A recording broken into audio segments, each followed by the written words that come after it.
Well, the Obama administration is now defending itself in court, accused of acting in bad faith by concealing Hillary Clinton's private email system as a new push begins for her email server.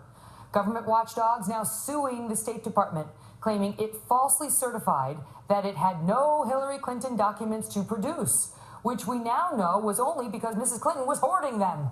The State Department's defense, well, it has no obligation to produce or even acknowledge records if those records are not in the government's possession.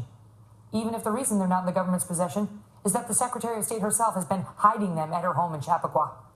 Shannon Coffin is former counsel to Vice President Dick Cheney and a former DOJ Civil Division Assistant Deputy Attorney General. And Chris Direwalt is our Fox News digital politics editor.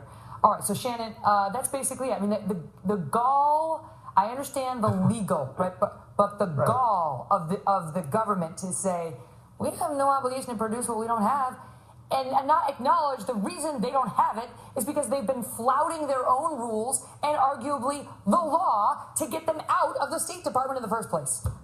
Yeah, but this is right out of the DOJ playbook right here, Megan. What they're saying is there's been law in the books for 35 years from the Supreme Court that says we only have to search what we have, and we don't have those records.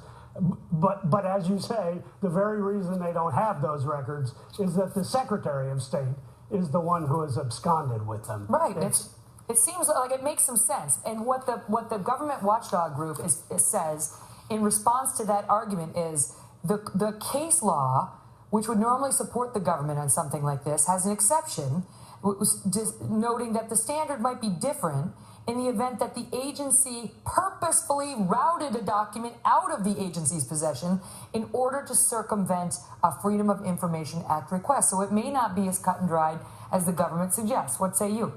Well, it may not be, but I think the odds are on the government on this one. But look, Megan, what this shows is just how ridiculous what Hillary Clinton has done. I mean, she's gamed the system. She's deliberately circumvented, FOIA, and that's exactly right. She's done so successfully. Right? It's like the kid who kills his parents and then begs for mercy on the grounds that he's an orphan. Like, we had no obligation to produce the documents. They weren't in our possession. Why weren't they in your possession, State Department? Because the Secretary of State ran away with them. How can this work? What's really ridiculous about what DOJ has told the courts is, hey, she gave us everything.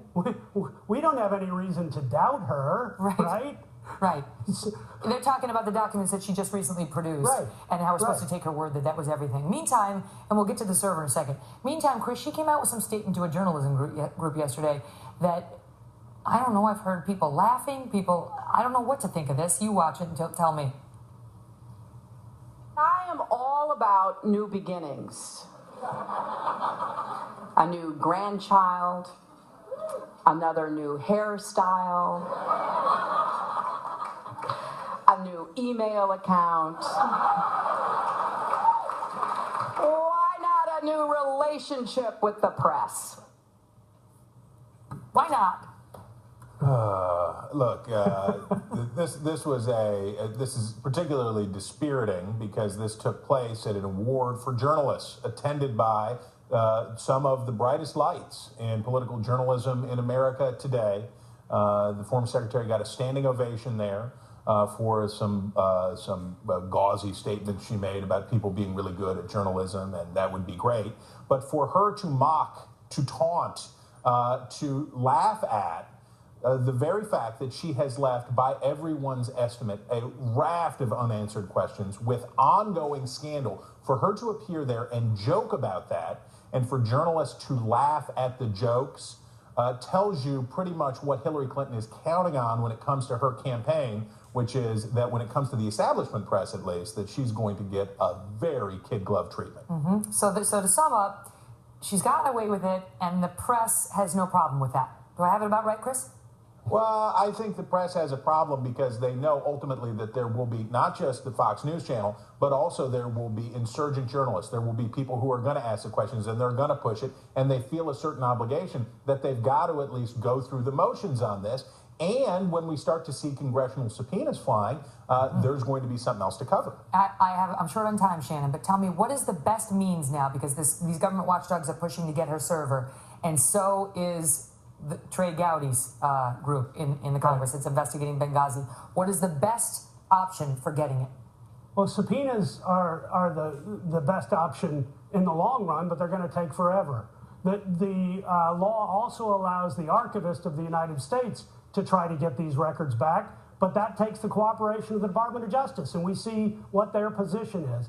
I recommended today on National Review that Congress amend the law, allow private citizens to go into court under the FOIA, under the Freedom of Information Act, or the Federal Records Act, and seek these documents and allow courts to order that. All that would take would be an amendment to existing law to allow that to happen. Is that all? Okay, I'm sure they'll probably be happy to sign that into law.